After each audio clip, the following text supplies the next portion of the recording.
The sun beat down like a giant, hot hand on the dusty town of Redemption Gulch. It wasn't much more than a few wooden shacks huddled together, all squinting under the bright, wide-open sky of the Wild West. Here, life was as tough and unyielding as the scrub brush that clung to the dry earth. In one of those small, creaky cabins lived Sarah, a young woman with a spirit as bright as the morning star, even when her tummy rumbled from hunger. Sarah was known for her kindness. Her smile was like a warm ray of sunshine on even the cloudiest days, and she always tried to help others, even when she had little herself.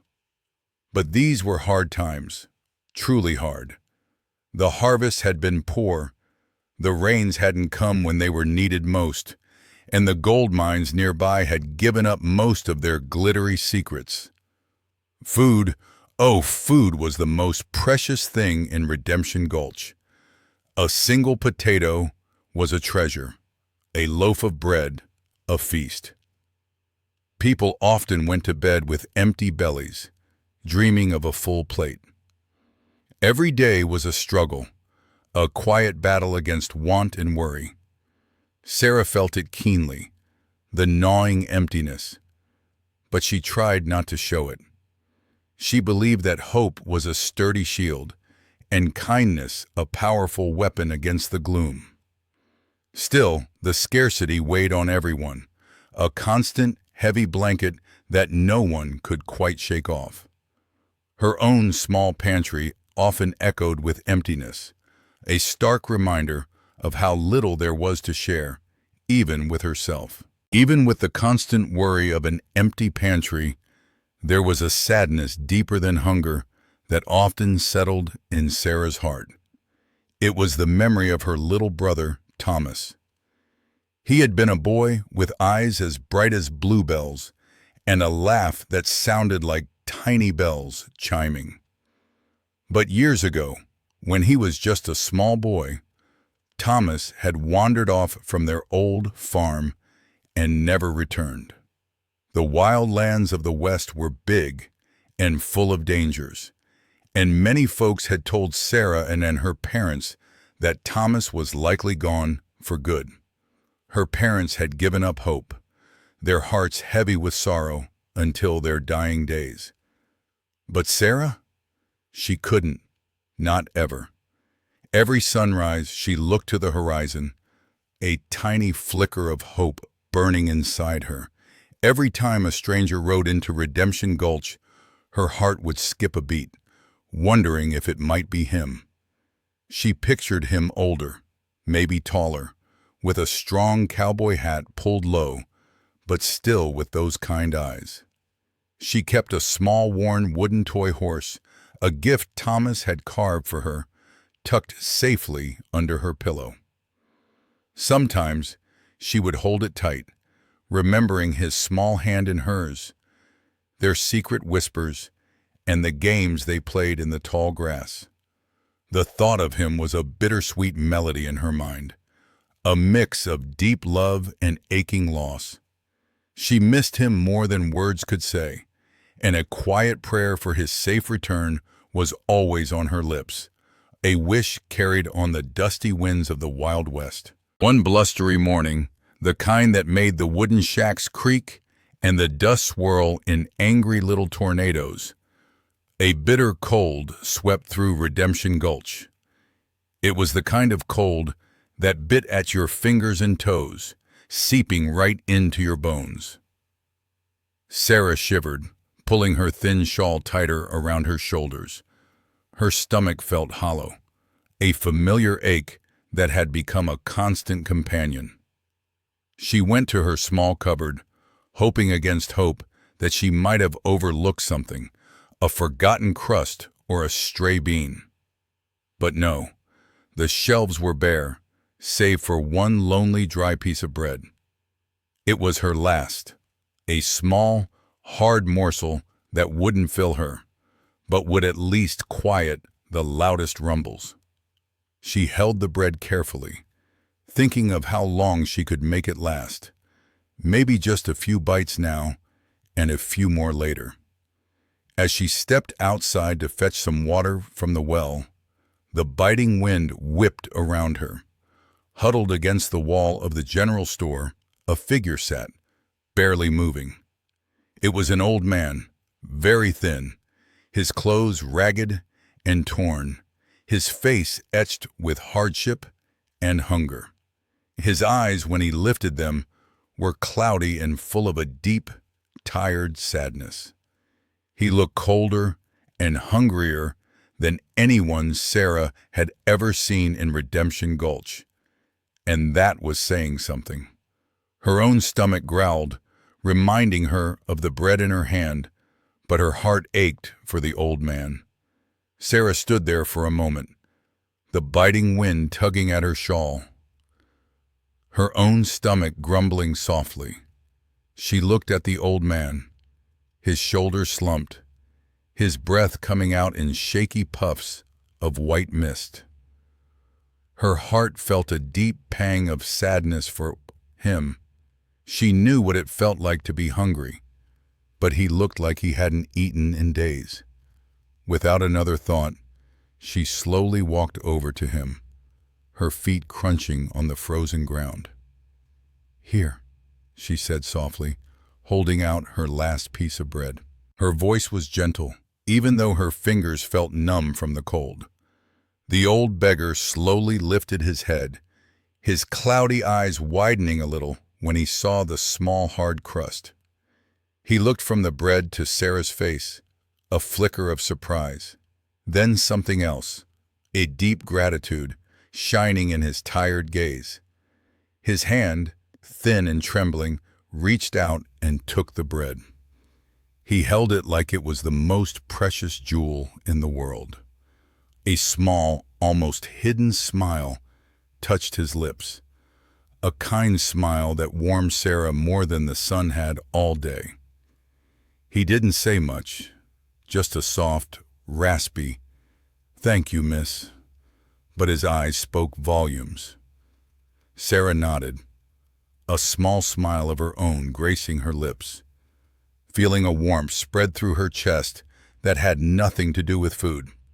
She had given away her last meal, but somehow she felt a little less hungry.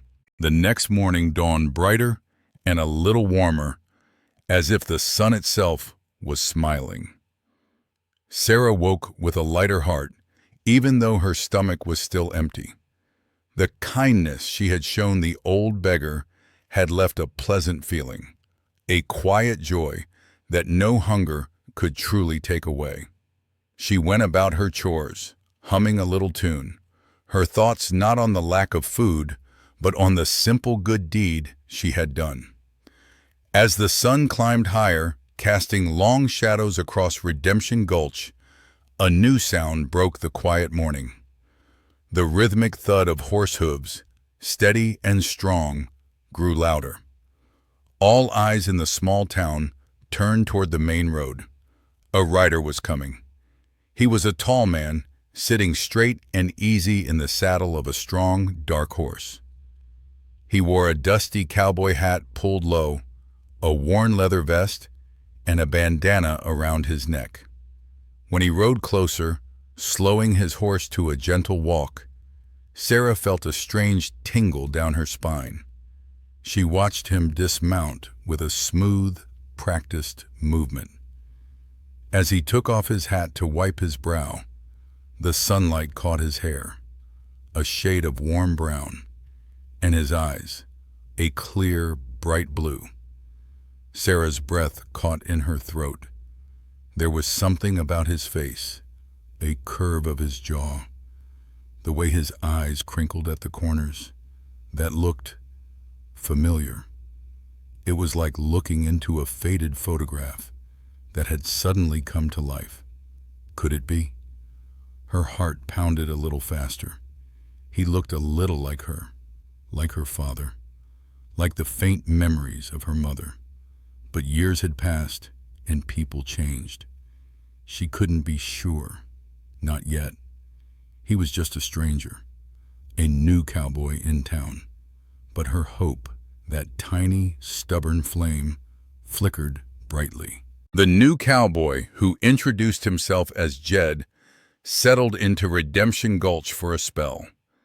He found work at the livery stable, and soon his deep, calm voice could be heard telling tales around the evening fire. Sarah, along with many others, would often stop to listen. Jed had traveled far and wide, seen many sights, and faced many dangers. He spoke of dusty trails, swift rivers, and towns even smaller than Redemption Gulch. His stories were always interesting, full of adventure, and sometimes a touch of sadness. One evening, as the stars began to twinkle like scattered diamonds in the dark sky, Jed spoke about his own past. His voice grew softer, a little slower. He told of how he had been a small boy, living on a farm with his family. But a bad storm, or maybe it was a band of outlaws, he wasn't quite sure, had torn his family apart. He remembered being alone, very young, and having to fend for himself. He had wandered from place to place, taken on odd jobs, and learned to be tough to survive in the wild, wide West. He spoke of missing his parents, but most of all, he spoke of a little sister he barely remembered, a girl he hoped was still out there somewhere. His eyes, when he looked into the flickering flames, held a deep, old pain. Sarah listened to every word, her own heart aching in recognition. The way he spoke, the way his voice trembled just a little when he talked about his lost family, made the strange feeling she had felt that morning grow even stronger. Could it be? Could this kind, quiet cowboy hold a piece of her own past? The stories Jed told about his lost family stirred something deep inside Sarah. It was more than just a passing curiosity. It was a strong, unshakable feeling, a quiet whisper in her soul that told her this man might be more than just a stranger. Every time she saw him, that familiar feeling of hope, which had flickered for so many years for Thomas, flared brighter. She knew she had to speak to him, to ask the questions that burned in her mind. One afternoon, she found Jed mending a saddle outside the livery stable. Taking a deep breath, Sarah walked over, her heart thumping like a drum. "Jed," she began, her voice a little shaky, "I heard you speak of your family, of losing them long ago." Jed looked up, his blue eyes kind and steady. "Yes, ma'am," he said, nodding slowly. "It's a long story, full of sadness." Sarah twisted her hands together. I lost someone too, my little brother Thomas. He disappeared when he was just a boy." She paused, searching his face. "You spoke of a little sister. Did you ever have a brother too?"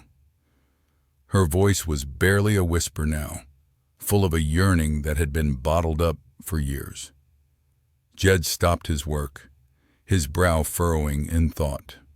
He looked at Sarah, really looked at her, and a flicker of something, perhaps recognition, crossed his face. The air between them felt thick with unspoken questions and a fragile, growing hope. Jed looked at Sarah, his blue eyes thoughtful, a tiny crease forming between his brows. He slowly put down the saddle he was working on. "A brother, you ask?" he said, his voice soft, almost a whisper. "Well, I was the older one, but I remember a game we used to play, a secret game. We called it shadow tag. One of us would try to step on the other's shadow, but only when the sun was just right, in the early morning or late afternoon, making long, skinny shadows. And if you got tagged, you had to shout, 'Ghost.'" Sarah gasped, her hands flying to her mouth. Her heart, which had been thumping with hope, now pounded with disbelief and pure joy. "Shadow tag," she cried, her voice trembling. "And ghost if you were tagged. Oh, Jed, only Thomas and I knew that game. We made it up ourselves in the big field behind our old farm." Tears welled up in her eyes, blurring Jed's face. The memory, so clear and sweet, had been locked away in her heart for years, a special secret shared only with her little brother. No one else in the world could have known about shadow tag and the silly shout of ghost. Jed's eyes, too, began to shine with tears. A wide, slow smile spread across his face, a smile that erased the years of hardship and sadness, revealing the playful boy she remembered. "Sarah," he breathed, the name sounding familiar and right on his lips. "You always were the fastest shadow chaser." In that moment, surrounded by the dust and quiet of Redemption Gulch, the puzzle pieces of a lifetime snapped into place. The word Sarah, on Jed's lips, spoken with such tender familiarity, was the final piece of the puzzle. It wasn't just a name. It was a lifetime of shared memories, a bond that had never truly broken. Sarah rushed forward, tears streaming down her face, not of sadness, but of overwhelming, unbelievable joy. "Thomas!" she cried, her voice choked with emotion, the name she had whispered in prayers and dreams for so many years. Jed, no longer just a cowboy named Jed, but her own dear Thomas, opened his arms wide. Sarah threw herself into his embrace, holding him as tightly as she could. It was a hug that held years of longing, years of worry, and now years of happiness.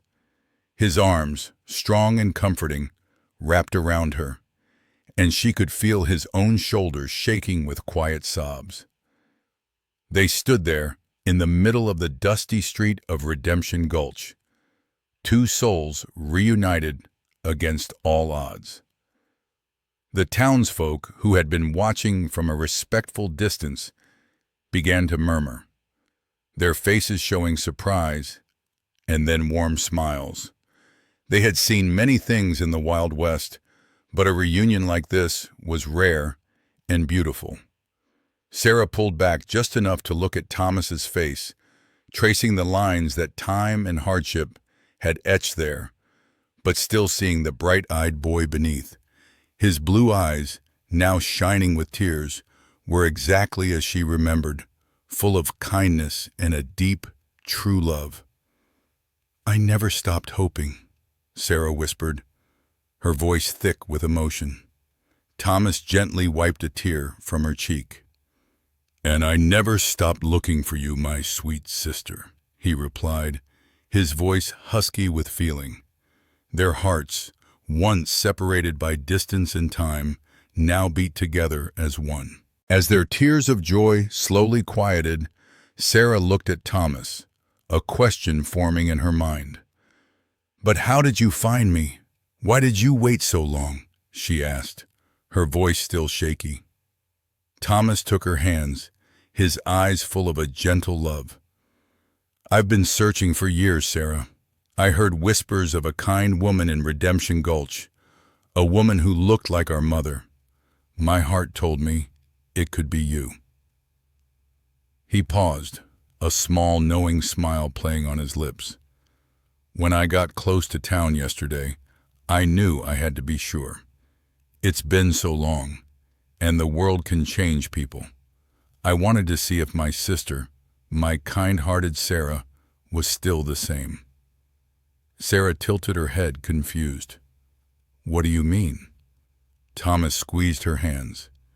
"The old beggar you met yesterday, the one you gave your last piece of bread to, that was me, Sarah. I dressed in rags, stooped my back, and made my voice raspy.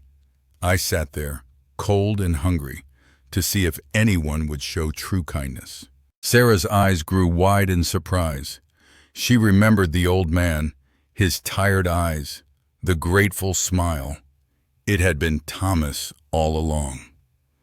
"You were testing me?" she asked, a mix of wonder and a little disbelief in her voice.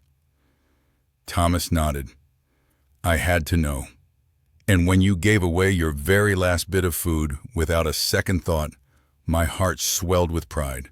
I knew then, without a doubt, that you were my Sarah, still as good and loving as I remembered.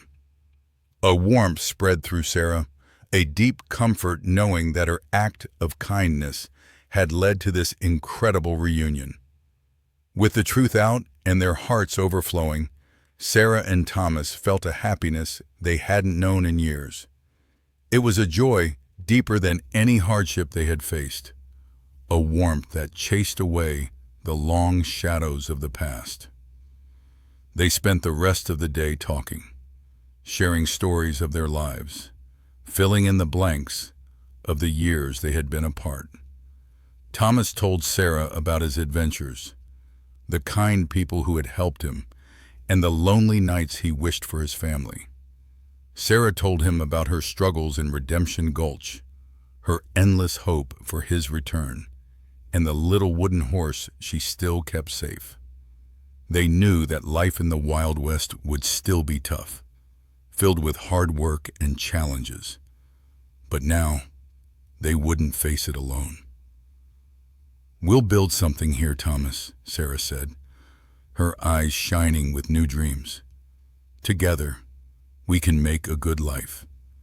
Thomas nodded, a firm resolve in his gaze. That's right, Sarah. We'll start fresh, side by side, like we always should have been. Their reunion brought a fresh wave of hope to Redemption Gulch, a reminder that even in the toughest of times, kindness could bring forth miracles. With Thomas's strong hands and Sarah's kind heart, they began to plan their future. They imagined a small, thriving farm, perhaps a bigger house, and certainly a pantry that wouldn't echo with emptiness. Their bond, once broken by fate, was now stronger than ever, ready to face whatever the vast, wild landscape of the West had in store for them, together. The story of Sarah's last bread leading her to her brother became a legend, whispered around campfires, a true tale of hope and love in the heart of the Wild West.